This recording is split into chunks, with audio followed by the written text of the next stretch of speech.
創世記3章9節咁樣講：耶和華上帝對他說：你在哪裏？靈修與默想主題：你在哪裏？有2個10幾歲嘅男仔，一聽到佢父母開車返屋企嘅聲音，佢哋就即刻驚惶失措。佢哋要點樣向父母解釋屋企搞到一片混亂呢？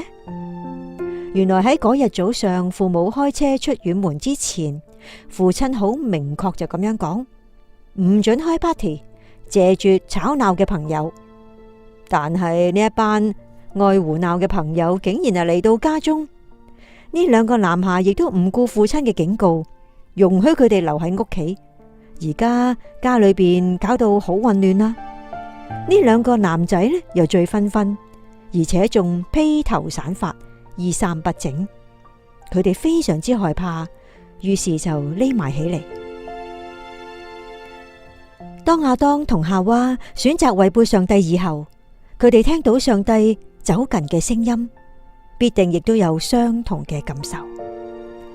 因為懼怕，佢哋2個人亦都匿藏起嚟。喺創世記嘅3章9節，上帝呼喚話：你在哪裏？亞當喺第10節就咁樣回答：我在園中聽見你的聲音，我就害怕，因為我赤身露體，我便藏了。因為罪，我哋感到害怕，覺得自己赤身露體，而且更容易被試探所引誘。而家上帝向人呼喚話：你在哪裏？好多人仍然喺度逃跑，嘗試躲藏，亦都有揞住對耳仔唔聽佢嘅聲音。但係我哋根本無法躲避，上帝好清楚知道我哋喺邊度。與其因為恐懼而躲藏，不如咁樣回應啊！上帝啊，開恩憐憫我呢一個罪人。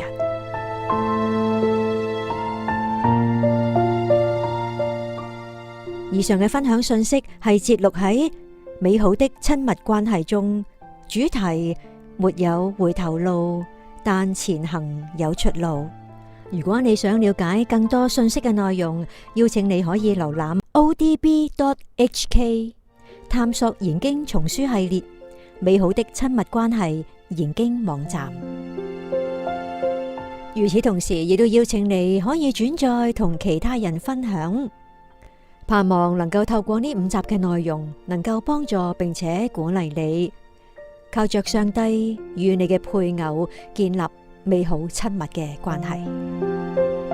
另外，我哋嘅網上專頁已經換咗新裝啦，除咗可以閱讀及聆聽每一日嘅靈命日糧靈修信息之外呢，我哋亦都有定期更新最新專題系列，以切合不同生命成長以及不同生活需要嘅讀者，提供多方面激勵人心嘅屬靈材料。